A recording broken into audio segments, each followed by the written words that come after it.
Okay, so we're live. Welcome to my name's Brad.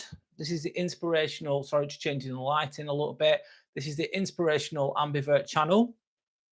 This is a live vlog.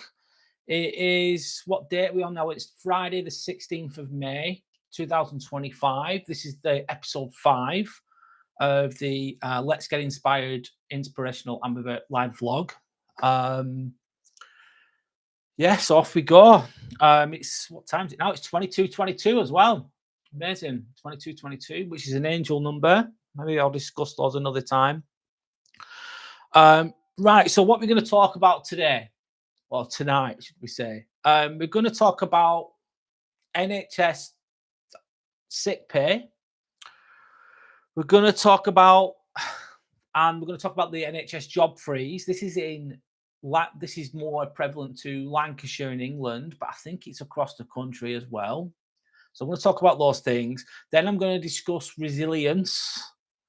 I'm also going to do a Q&A about is society going downhill. Back to resilience. I'm going to discuss what resilience is and how to be resilient. What you need to be resilient, let's say. Then what am I going to talk about? I'm going to talk about my being a YouTuber so far. I'm going to talk about that briefly. I'm going to answer any questions, and then I'm going to reflect on some inspirational. I'm going to read out and reflect upon some inspirational quotes. So yeah, so that's that. So yeah, Sander B just said 22:22, which is, if you believe in synchronicity and angel numbers, that's a very significantly powerful number. But I'm not going to discuss that today, but it's nice to pay attention to these things, isn't it? So let's begin. I'm going to talk about, I'm going to talk about the job freeze first. There's been a lot of, I work for the NHS, I work as a scrub nurse full time. I think that's a bit too bright, isn't it? It's a little bit better, kind of. I'll do. Sorry, it's a bit blurry, but it is what it is. I've got what I've got. Is it perfect? No, it's not perfect. It's a bit warmer, isn't it? There we go. Sorry, I don't like that at all.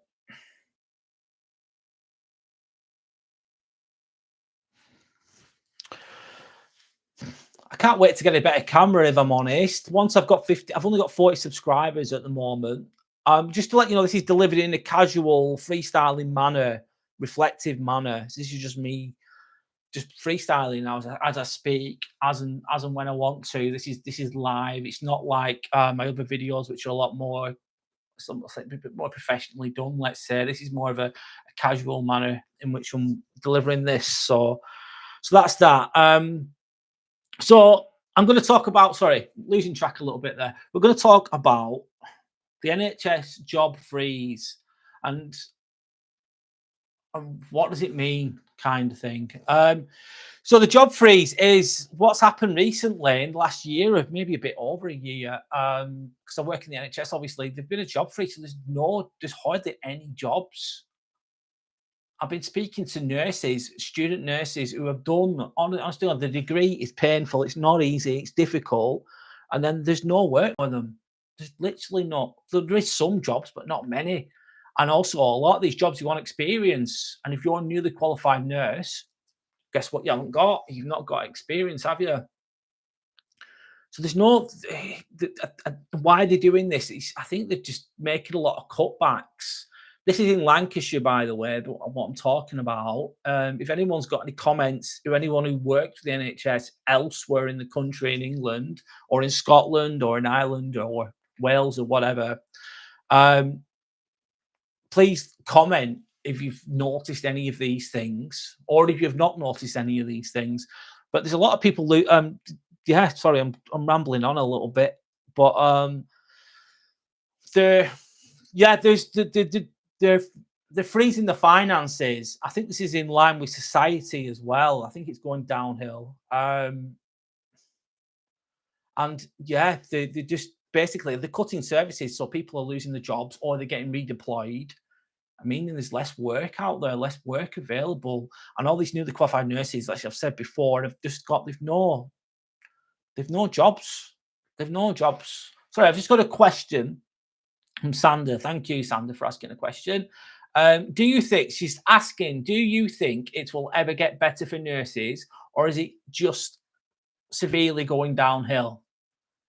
Is the NHS going to get privatised? In my opinion, let's have a look. Do you think it will ever get better for nurses at all? I don't think it's going to get better. I'm being negative, but I feel like I'm being realistic, because if you just look at the contracts that we have as NHS, let's just go with nurses, but they still cover other jobs as well. I think that even the pension and everything's gone downhill gradually. You used to be able to retire at 55 now in the NHS under the old under the old pension scheme that you used to have. It used to be a lot better. There's much more to it than what I'm saying now, but it's miles better. Some people I know that are finishing in when they're 55 or 56 or something like that. But that won't be happening for me because I've only been there a few years. I've got to wait till I'm 67. So that's a big deal, isn't it? Massive difference. And the pay's gone downhill as well. Since 2008 especially, it's gone downhill. It's hard, man. It's just not as good. And now they're cutting all the jobs. And we used to get overtime as well. We used to get almost time and a half when I started. They've taken that away. The pay is not amazing. I do overtime just to have money. Just to have. I'm not saying woe is me here, by the way, because a lot of people might be a lot worse off than I am, and I'm not trying to downplay any of that. Or other people are brought up in a lot more poverty than I am, let's say, and I'm not trying to downgrade that, but it's gone downhill, man. The country's going downhill. I think it sounds really negative, but it is. Are they going to privatise it? Yeah, they are. I think it's just all gradually, isn't it? They don't do it all straight away. They just do it in stages, small stages. So they'll just change one little thing. And imagine you're stood there, and then they just push you a little bit. They've made a little change, so they're pushing you back. And then then 6 months later, they make another change. And they keep doing this. It's like small baby steps, isn't it?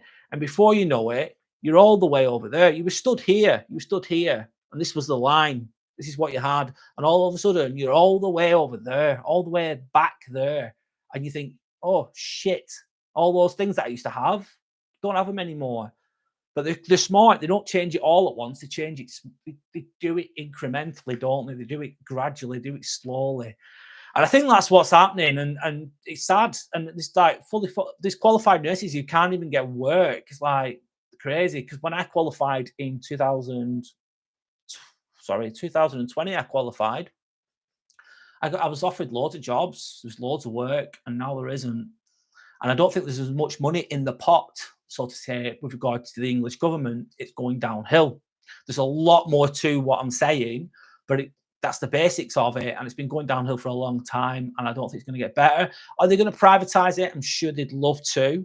I have heard NHS England's going to dissolve, basically meaning that in the next 2 years, less than 2 years now, the government will have full control over the NHS instead of before it was NHS England that had control of it. So it's like independent, meaning that it was harder. When in NHS England's in place, it's harder for the government to change things as quickly. But they don't want that, obviously. They want to change things quickly, don't they? To suit themselves. So, what was I going to say? So, yeah, it's going downhill, mate. It's going downhill. Will they privatise it in line with that when they get full control? I'm sure they'd love to do that, and I think they will. And I think one of the beauties of being an NHS worker is you're working for a state, aren't you, really? So you get sick pay and things like that, but that's going downhill as well. But I'll cover that in a minute. Sorry, I'm going to carry on anyway. So that's that. So it's harder there's a job freeze, harder to get jobs. So if I wanted to move, if I thought, oh, this job, it's harder for me to get another job at the moment. There's less out there. It's still possible, don't get me wrong, but it's harder. Because I think they want people to stay. They don't want them to move around. They want them to stay, and they want to accept the status quo. They want to accept the shit that they're getting, because that's what's happening. They're accepting the shit what they're getting. I'll answer that question in a moment, by the way. One moment. So I'm just going to carry on. So this is going in line with the NHS sick pay. I'm moving on now a little bit. So moving on to NHS sick pay. And in Lancashire, our policy has changed recently. And there's basically there's different stages. So stage 1, stage 2, stage 3. And you get, let's just say, for example, you could be sick.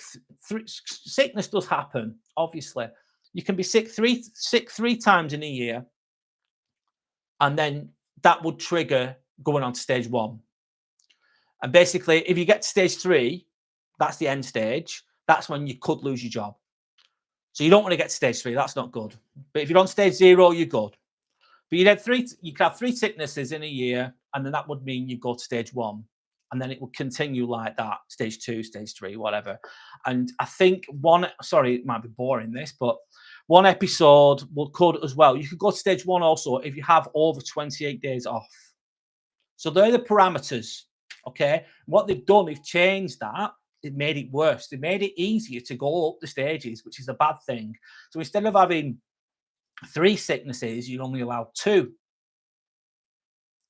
until you go up to another stage. And also, you're only allowed up to 14 days off. If you have 14 days off sick for one time, then you go up a stage as well. That's a real basic way of explaining it, but meaning that it's easier for them to get rid of you. It's easier for you to go up those stages. You've got less of a buffer. You've got less. The parameters are smaller, aren't they? And I think I think it's a bad thing. Me personally. Obviously, sick pay is abused by some people. They take the absolute piss, which is wrong, and they should be dealt with individually. But there's a lot of people that are genuine. I like myself. I'm hardly off sick ever. But it's just nice to have that comfort blanket sometimes, because you can go on a bad run. You can get ill. Sometimes you're full of a flu and cold, and it's hard to work. But then you're going to be more scared of what's it called? Going up the stages. The more you go up the stages, the closer you are to getting losing your job potentially. And also, that's also linked to the job freeze, isn't it? So they can replace you straight away, because there's so many people trying to get jobs. They're struggling. It's harder to get work. And I think it's in line with society. But anyway, that's that. So that's my little rant about the NHS. So far, it's going downhill, man. And I think it's in line with society, definitely, in my opinion. So Sandy B's asking, in what ways is the country going downhill? And would you ever consider moving? I'll answer it the best I can. I'm not going to justify it properly, if I'm honest, but I can speak the best I can. But please note, I don't know everything. I'm not an expert on these things. In what ways is the? I'm going to have to turn this off because it's annoying.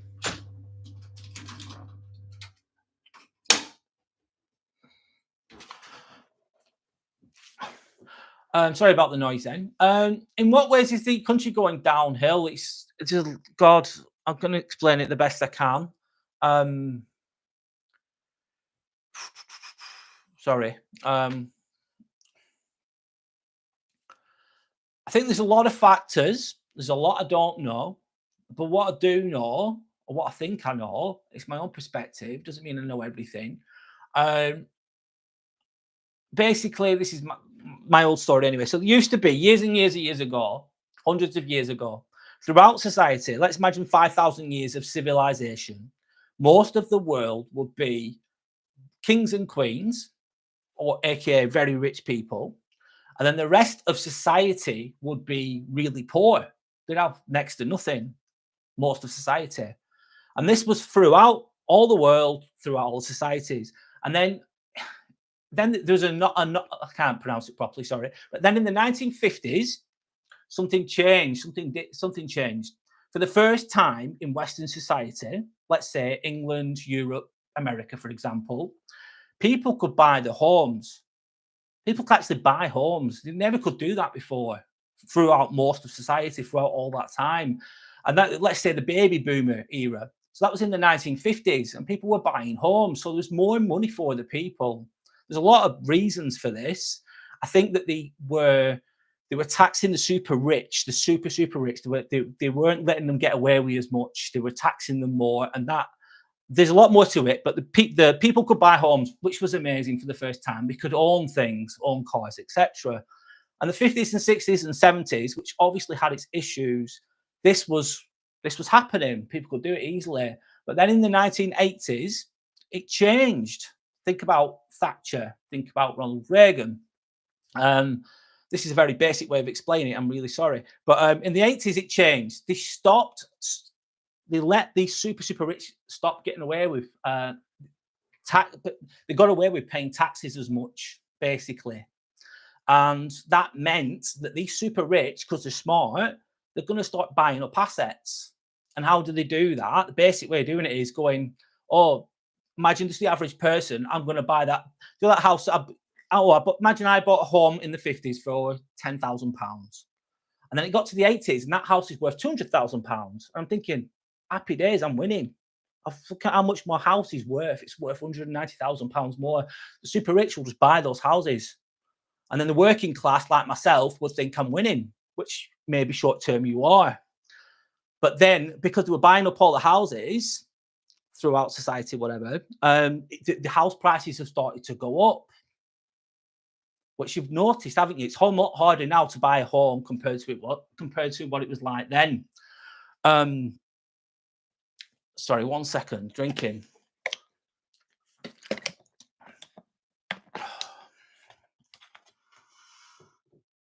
I'm probably boring people with this, but I'm going to carry on. Oh my god!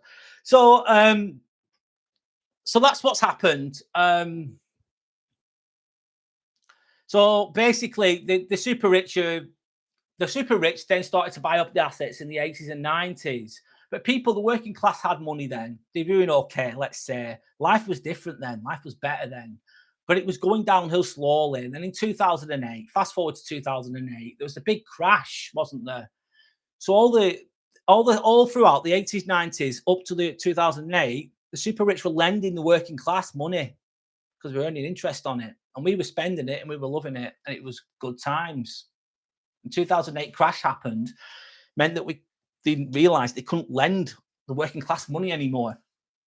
So that's the wealth out of the working class gone. So it's gone downhill since then.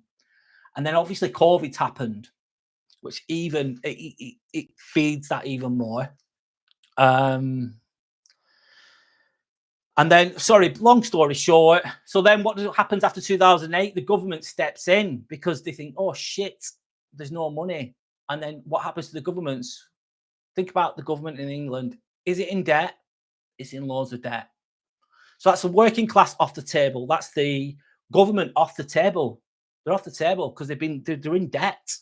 And working class haven't got any money. So there's only the middle class, which are being attacked as we speak. Their wealth is going as we speak. And so, yeah, is it going downhill? Yes. And to buy a home now, it's really difficult to buy a home. It's a lot more difficult than it was in the 1950s, 60s, 70s, because house prices have gone up.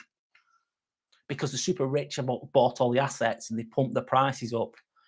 And then basically, long story, bloody short, and I've explained it very badly, I'm really sorry, meaning that we're going to go back to how civilization was years ago. You'd have super rich, and then everyone else is poor, unless something changes.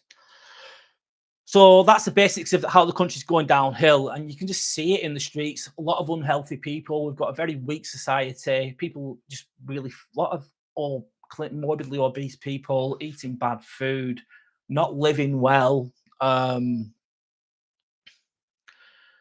What else is there issues with? God, there's so many. So God, I've noticed town centres that used to be so much nicer in the early 2000s, let's say 24 years ago. I'm showing my age a little bit now, and they just look run down now, man.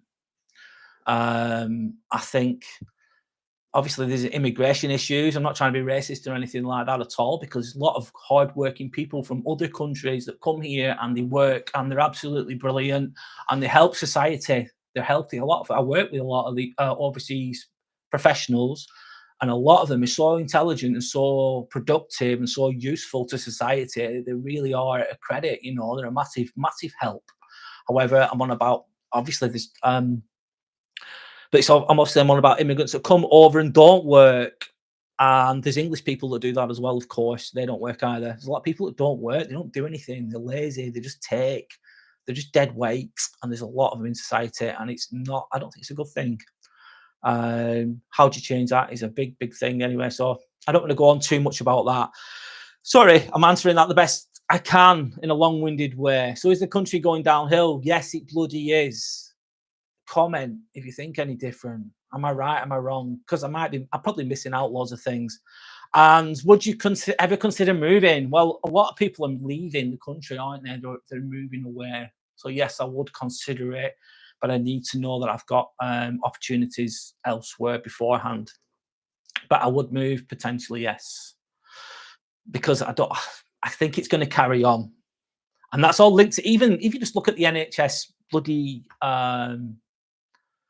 what's it called? The contract, let's call it. The contract, the pensions and all that. It's going downhill. The pay is nowhere near what it should be. We should be on so much more money for the responsibility we have as nurses and other professions as well. Don't want to forget them. And there's no money there anymore. It's gone. It's gone. Linked to what I've just said. It's gone. And also this last little bit now is imagine you've got 10 people at a table and we're all eating dinner. There's 9 working class people and there's 1 millionaire.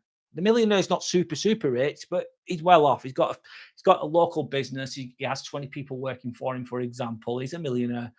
He's paying 60% of the bill, and the rest of the table, the other 9, are paying the rest of the bill. They're paying the 40%.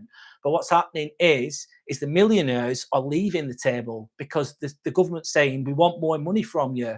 We don't want 60%. We want 70%. We want 80%. So you're sat at this table for your dinner. The millionaires going, fuck this. I'm leaving. I'm not paying 80% tax. I am gone. So they're leaving the country. They're gone. And then it just leaves the rest of the other 9 people at that table have to pay that bill. You have to pay for that food bill. This is just an example. And then we have to pay the rest of the bill. And that's what's happening as well. So, yeah, that's my little rant on why England's going downhill. But obviously, there's a lot more depth to it. There's a lot more than what I've just said. And it is my own perspective. It doesn't mean I'm completely right. But comment if you think I'm wrong. Sorry, Sander, again, thank you. You're saying, I think you're right, definitely. I've been living and working here in the UK for the last 7 years, and it's gotten much worse in every way, even in that time frame. And yeah, in the last 7-8 years, it has. COVID really, it really propelled it, didn't it? Yeah, I'm not going to talk any more on that. Sorry, I've covered that because I don't. It's negative, isn't it? It's true, but it's negative. So, right, I'm going to do a Q&A, bit related to this, actually. Sorry, this is a little bit negative as well, and then I'll go to more positive things later on. Is society going downhill? I've kind of just talked about that, but I'm going to ask people, one moment, please. Let me do a Q&A. I have to find the correct thing. Sorry. Do a Q&A somewhere.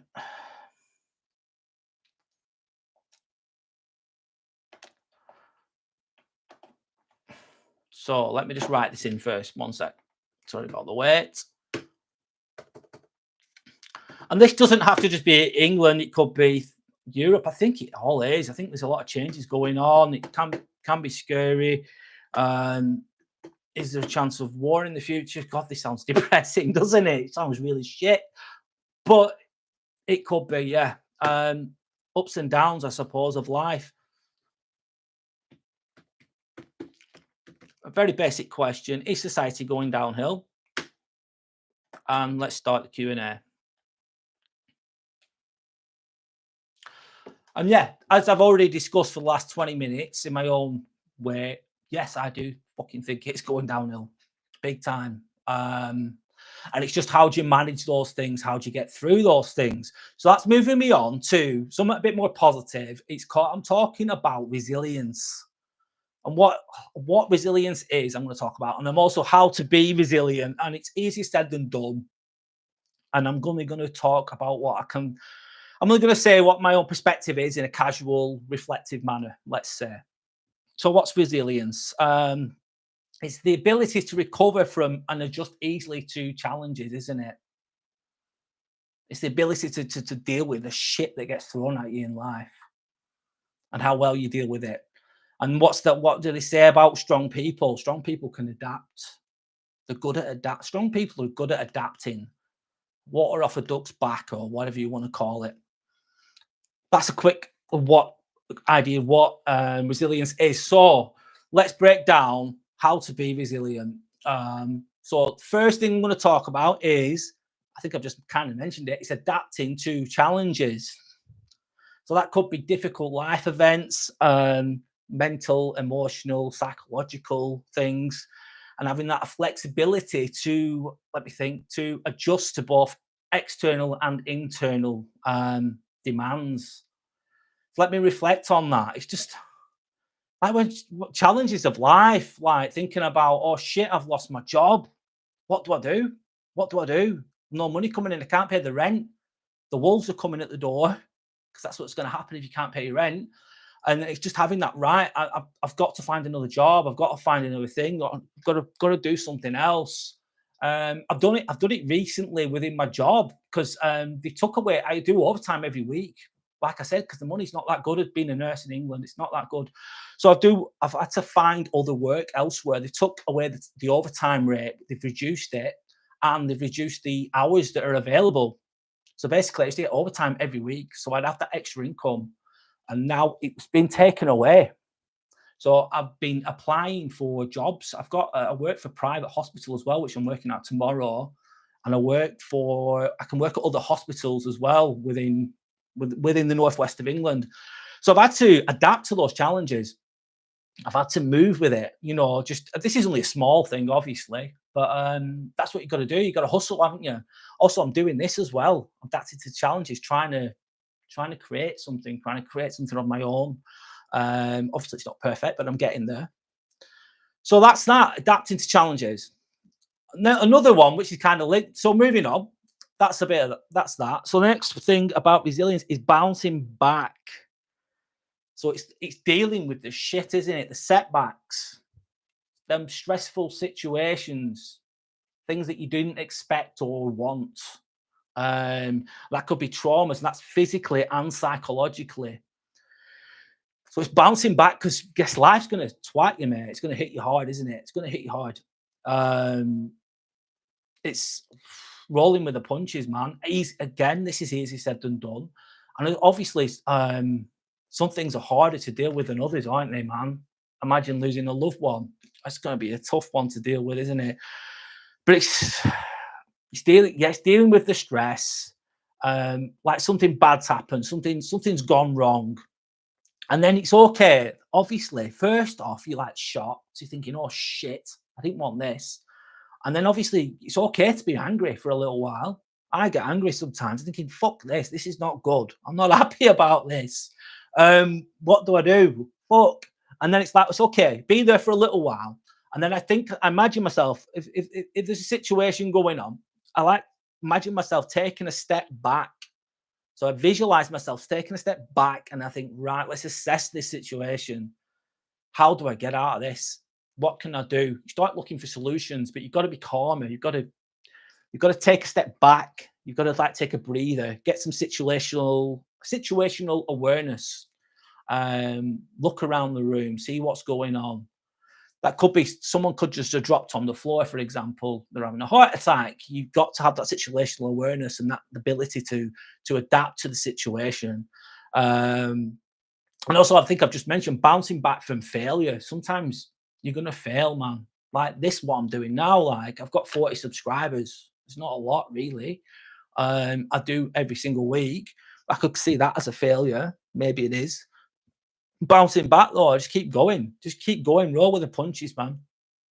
And that's in your mind and physically and psychologically, isn't it? But obviously the mind and the body are connected. So that's that. That's my bit on bouncing back. Sorry, that's all I've got to say about that. So what's the next thing? Let me think. Sorry. So with regards to resilience is maintaining well-being. Because you can't pour from an empty cup. You can't help anyone else. If your life's a mess and you're struggling and you're not looking after yourself, you're not going to be able to help anyone. If not, your well-being's gone. You need help, don't you? Obviously, you're not going to be able to help anyone. You can't even help yourself.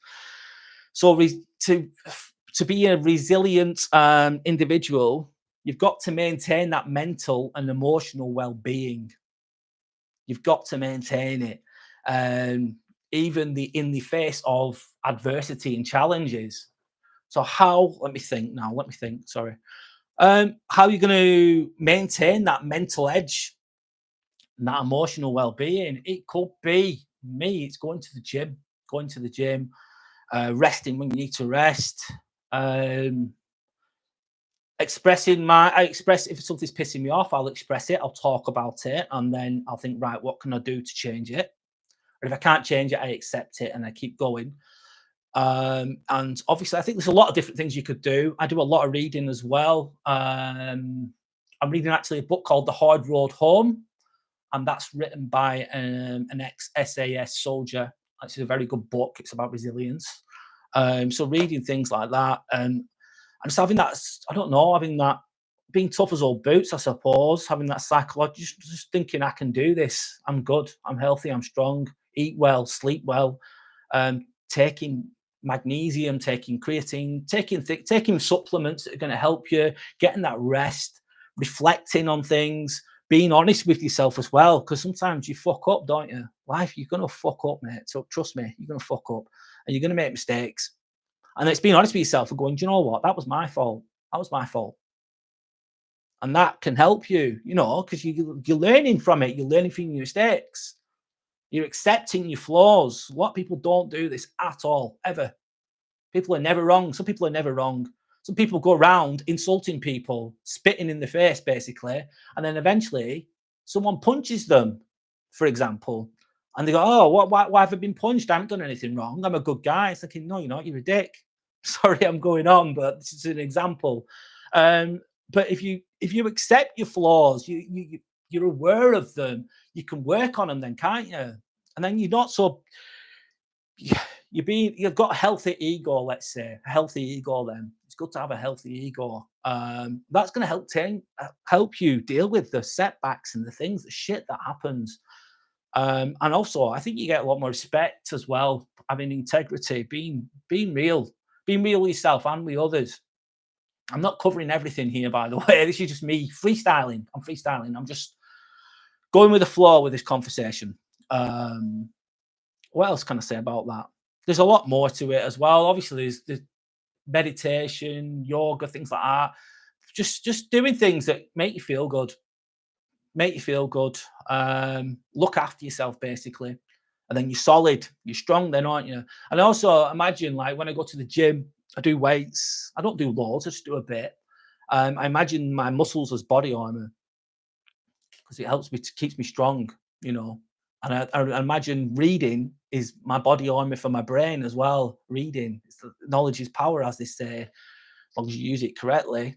Reading can really help you, especially if you read the right stuff or you absorb content online. You can do it. Obviously, there's lots of inspirational things online as well if you look in the right places, and these are all going to help you maintain your well-being. So that's enough on that. So next thing, let's think. So what's resilience? It's not a fixed trait, is it? You're not born with it. You're not straight out of the womb baby or what a resilient baby. You're just a baby, obviously. So you're not born with it. It's all developed. It's a skill that can be developed and it can be learnt. It can be learnt. And I think it's important in life as well.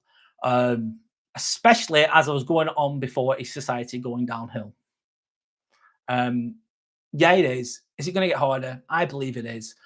Do you need to be resilient and do you need to be strong? Yeah, you're going to need to be resilient. You need to be strong. You need to be able to adapt. You need to face challenges head on and you need to overcome those challenges, don't you? So you need to be strong, man. You need a spine. You need to be strong. It's so important, but anyone can do it, but you've got to want to do it and you've got to be able, you've got to be able to put in the hard yards to do the hard work. And it's all in your head, man. It's all in there, mate. Trust me. And it can be developed and it can be strengthened. But I think it's what's I going to say then? It's a long process, isn't it? So it's a lifelong process, really. So yeah. So it's not a fixed trait. It can be anyone. No one's born with it, but you can develop it. So that's that. Sorry, Sandra, you've asked a question. you've mentioned that you've provided a comment. Sorry. Yeah. Sandra says, yes, it's going downhill. It's making me really anxious. I need some positivity about this. Hopefully what I'm talking about is this resilience is some positivity about it. And I think resilience is something that you can change, isn't it? Sorry, I'm just having a drink. One moment. Excuse the sound effects of the drink. I'm drinking coconut water, by the way. Not drinking. Not good, in my opinion. Yeah, I think need some positivity about this. That's why I didn't want to stay there too long, because you can't control how society's going in a lot of ways, can you really? If government or whatever decide to change things which affects your workplace or your life, your income, you can't always directly change that, but you can develop resilience, and you have to, in my opinion, and it'll help you absorb the shit that comes and deal with it and overcome it and do well. I still believe you can do well, but resilience is important, man. For anyone, for anybody. I think society needs more of it. It does need more of it. It's not always easy said than done. Sorry, I'm sorry that it's making you really anxious, by the way. Don't mean for it to make you feel anxious. Sorry. I think that you can overcome it, and there is opportunities available. And like you say, if you're smart enough and you look hard enough, you could move somewhere else, couldn't you? You can move somewhere else where it's better. Maybe that's an option, but you've got to put yourself into that position first. Again, this goes back to resilience, doesn't it? In a way. I hope that's a bit more positive. Anyway, I'm going to carry on with the positivity as much as I can. So we've gone on that it's not a fixed trait. Resilience is not a fixed trait. Anyone can do this. You just got to put the hard work in. So the next thing I'm going to talk about with resilience, is learning and growth. I think that's what we're here for as humans, learn and to grow. It's facing challenges and overcoming them, isn't it? What else is it? This is going to lead to, obviously, personal growth, increased confidence, and a stronger ability to handle difficult situations. Let me think about that. Sorry, I'm just trying to think. Yeah, because once you begin to overcome things, it's like, let's give an example. It's like you're dealing with some dickhead. You're dealing with some dickhead at work who's rude and they're not nice and they're just a fucking asshole. Excuse my swearing. And you think, I've seen this before. I've seen this pattern before. This person's got narcissistic traits. They're toxic. They're not nice. They're talking to me in a way that's disrespectful. But I've dealt with I've dealt with these before. I've seen these before, and I know what they are. I know they're weak. I know they're insecure, but I know that they can be negative and they can be quite powerful in a negative way. But I've dealt with these challenges before, and once you overcome them, you can deal with these toxic people. And I think that's really good. That's really an important aspect of resilience, isn't it? And it's having that confidence to do it. Feeling strong enough to do it as well. So yeah, sorry, that's all I've got to say on that one. I think but when you're working on yourself, you're developing yourself, you're strong physically, you're strong mentally, you can just absorb all the shit a lot easier. You're healthy, you're eating well, you're not drinking much, you've got good habits, let's say. Again, you're solid. And when you're solid, you can deal with these confidently. And then when you've got your, hopefully, you can get your energy high. So what I find as well, if your energy's high enough, these toxic people don't want to touch you, man. Sometimes they don't want to touch you because you're too confident, you're too good, you're too sharp, too quick. They don't want to know because they know they're going to get their head bitten off. They know if they poke the bird, they're going to get bitten. Is what you want to work, what you could potentially work towards. So, sorry, move on. Next one. I think another thing with resilient. Let me have a drink. Sorry.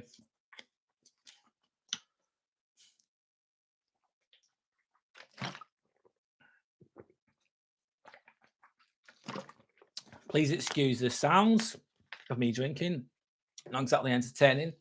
So, next thing I'm going to move on to with regards to resilience is seeking support. Because you can't do everything on your own all the time. Well, you can, but it's good to have people around you. So you can seek support from supportive individuals, can't you? And find healthy ways to cope with stress and hardship. So sometimes a problem shared is a problem halved, and it's okay, to all this is all part of the resilience thing, isn't it? It's okay to share your problems with others. It's going to help you if you've got the right people around you, and they might have experienced similar things to you that you're going through that you find challenging, that can offer you advice, or they can genuinely emphasize with you about your problems. And where can you find those things? I suppose it could be found in friendships. If you're lucky enough to have good friends, that's great. If you've got toxic friends that aren't really friends, that's not good. You don't want to share your problems with those kind of people because it's not gonna work out well for you, is it? They're gonna turn it against you. And then obviously sometimes people find it via, could even get it through communities online or in groups, sport groups or activities, chess clubs, different types of clubs. I don't know whichever club, whatever activity you're into, you find support there. Especially if it's like a healthy activity, and generally you're going to have healthier people around you, which is a good thing. So that's that. Seeking support when you need it. I think that's good. The last thing, what's the last thing? Sorry. The last thing is, I think it's not about denial. Not about denial. That's the one. So it doesn't mean ignoring or avoiding those difficulties, hiding away from them. It means you're going to acknowledge the situation for what it is, feeling the emotions that are associated with it, and then working through them. So you're not to be resilient, you're not avoiding the shit. You're thinking, right, this is a problem. I'm going to deal with this. I'm not going to avoid it. I'm not going to dodge it. I need to deal with this in my inside or outside, whatever that is. And it's just being realistic about the situation that you're in. And then it's okay to feel upset about those things as well. It's acknowledging them and letting those emotions run through you, I suppose. And then just working through them. It's easier said than done, though, sometimes, of course. Absolutely easier said than done. I'm trying to think of anything else to say about that. That's all I've got. Sorry, that's all I've got to say about resilience. I think I've spoken quite a long time there. There's no other comments as of yet. So one moment, another drink.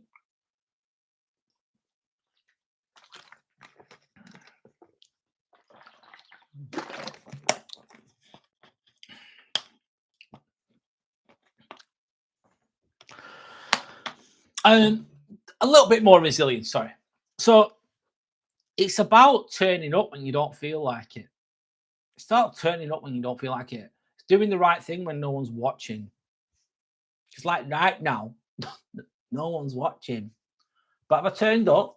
Yeah, I fucking turned up. Am I going to keep on turning up? Yes, I'm going to keep on turning up. Am I going to keep creating videos? Yes, I'm going to keep creating videos that I find interesting. Is there a guarantee for success? No, there's not.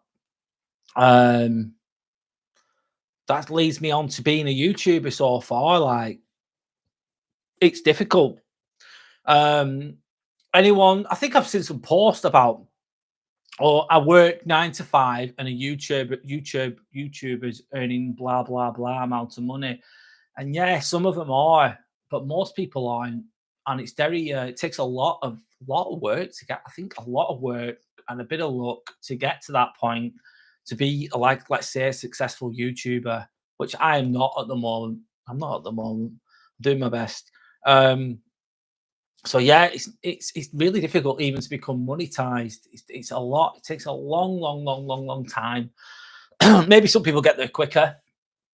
Mate, a lot of people, I think 90% of people who create videos, 90%, which is a lot of content creators. Guess what? They don't earn anything. They earn nothing at all. So it's hard to get to that point. But I'm going to keep on going. I'm going to keep creating videos. I'm going to do my best. I'm going to learn, and this is all. Guess why? What drives this? It's my resilience, isn't it? Which was what I was just discussing before. My resilience to keep on going, to keep pushing, even when I don't really feel like it, even when it's like late at night, like it is now.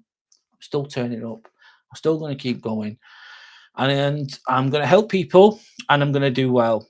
I'm going to do well, and it's just reflecting about myself now. Yeah, I'm going to do well. I'm going to become monetized eventually. I'm going to sell my own products, and I'm going to do well. I'm going to help people as well. It's all going to be positive. I'm trying to help people. So that's that. That's my little brief talk about being a YouTuber so far. So I'm going to end with let's look at some quotes, and then I'm going to read them out, and then I'm going to reflect upon them, give my little take on them, let's say, my opinion on them. This is based on Vex King, which is Vex King is an author of Good Vibes, Good Life. These comments are off. There's a calendar that Vex King has produced, and it has quotes on it, which I'm going to read out. So this one. This is not today, by the way. Today's one, but doesn't matter. When it comes to relationships, you're not a salesperson. If they don't want your love, stop trying to convince them to take it. So I'll read it again. When it comes to relationships, you're not a salesperson. If they don't want your love, stop trying to convince them to take it. Yeah, basically don't settle for that at all. Don't try and convince someone to love you. Don't try and manipulate someone to love you. And if they don't accept your love or whatever it is, they don't accept your kindness, then don't try and convince them. Don't sell yourself short. Have some self-respect, and yeah, do your own thing. Don't sell yourself short, basically. Sorry, that's all I've got to say about that one. Sanders asked the question, why do you think English people have such bad habits, such as a lot of drinking and being so compliant with living to work? Good question, Sander. Very good question. So, why do you think English people have such bad habits? There's lots of reasons for that, probably. I think some of it is linked to history. Basically, in England, I don't know about other countries as well, the sanitation was bad, the water was vile. If you drank the water available, you would die. So let's say 1500s, 1600s, whenever, 1700s. People would drink like they drink alcohol because it was cleaner, it was safer to drink, and it won't be saturated alcohol. I forgot what the alcohol is, if I'm honest. but they drink a beer, and it wasn't a very strong beer, but that's what they drink. And I think that culture's then carried on, like it's cool to drink. And I think it's a lot of it's to do with advertising as well, and movies, they influence us. If you look at, even if you just, I remember going to a shop recently just to buy alcohol, and if you look at the bottles, they look really good, don't they? They look stylish. It looks good. It's also like it's almost deemed to be cool to drink, isn't it? So that's also linked to the bad habits. Also, it's learnt behavior. If your family did it, your mum and dad did it, your uncle does it, whatever, you're likely to do it. Peer pressure in a way, isn't it? Um, and then it's just accepted to get really drunk and get really messy. It's just a bad culture thing, really, I suppose.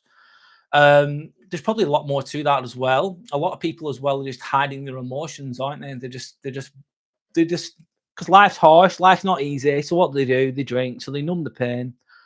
So they don't have to fucking think. They don't have to think at all. Because they're just drinking, obviously.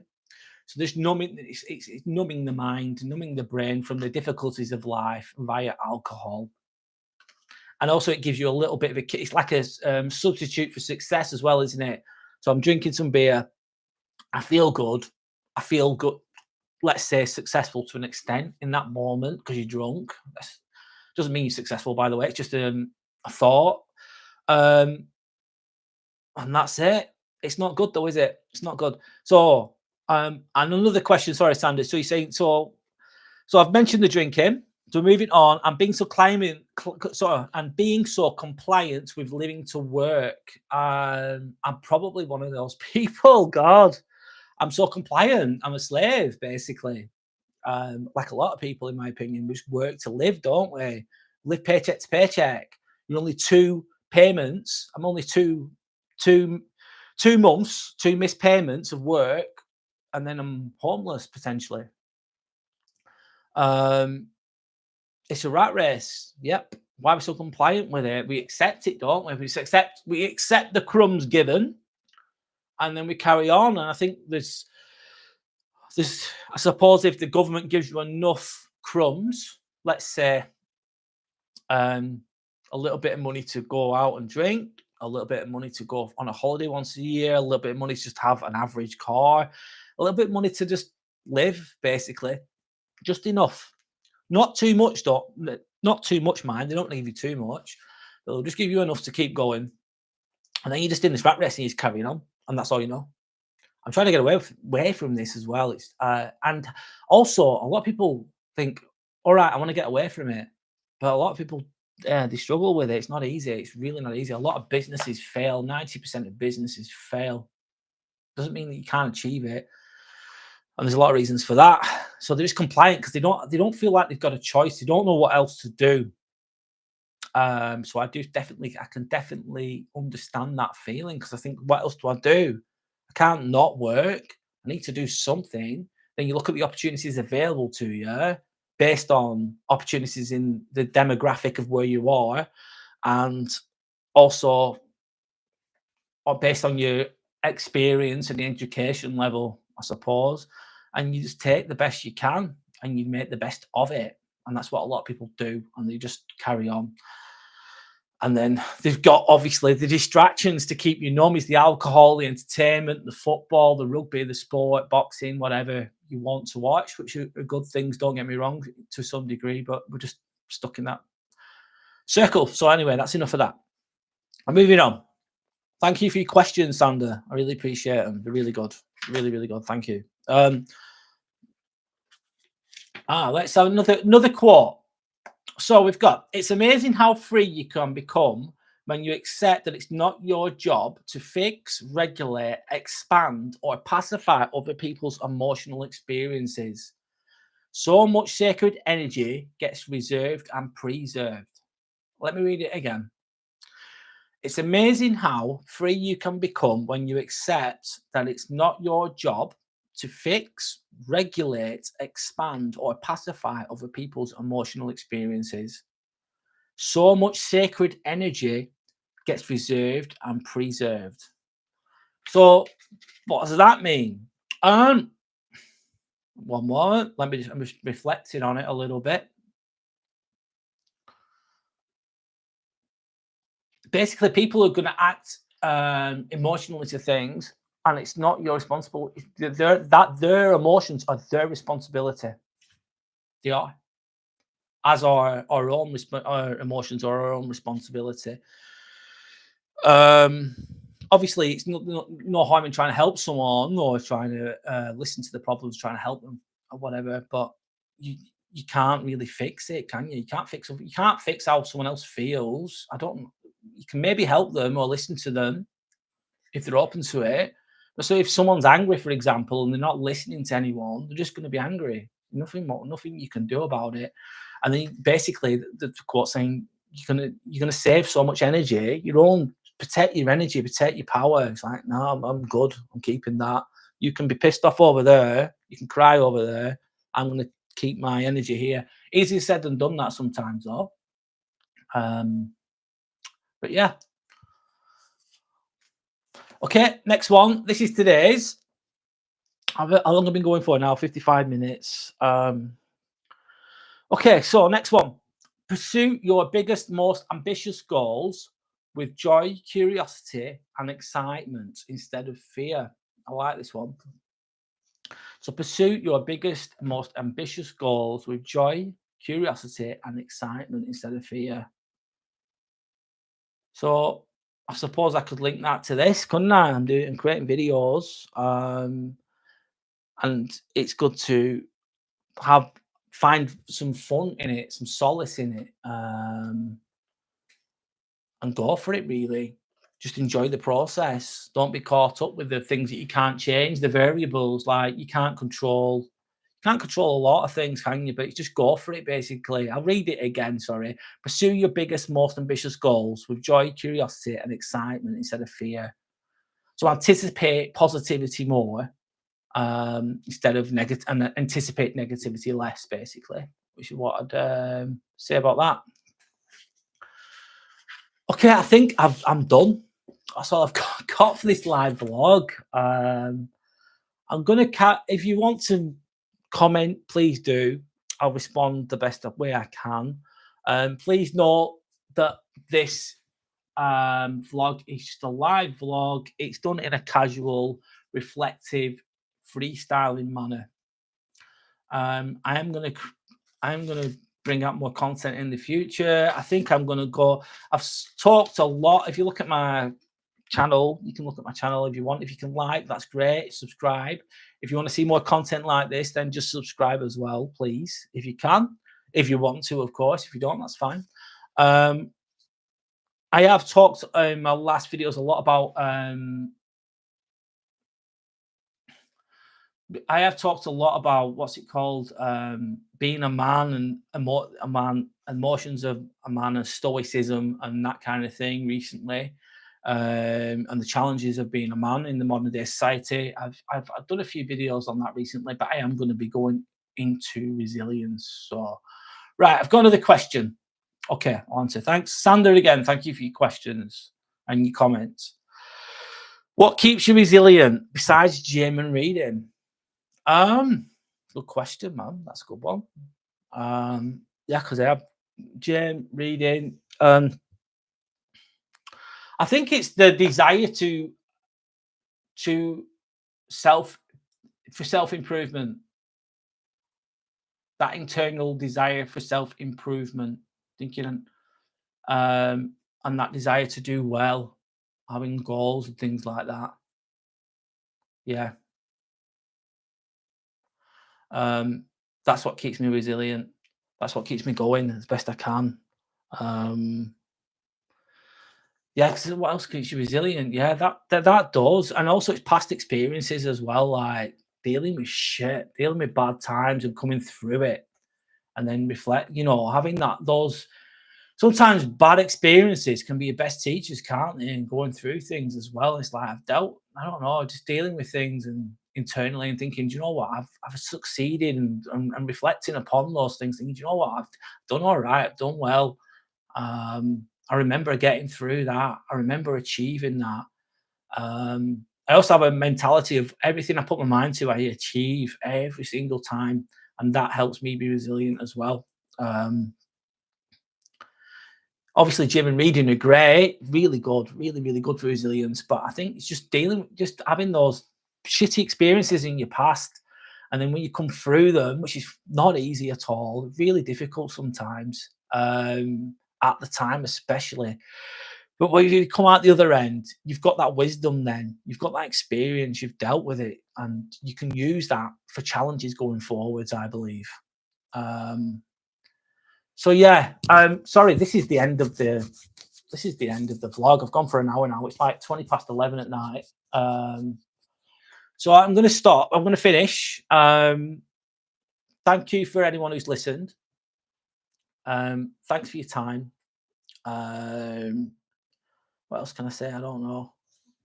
Just keep going, guys. Life's not easy. Look after each other. Life's shit sometimes, but just be nice to each other if you can. Help people when you can. Be a decent person. Be a resilient person. Be your best self. Don't give up, even though you feel like doing sometimes. But don't give up. And I'm going to create more content in the future. So thank you for your time and goodbye. That's it for today.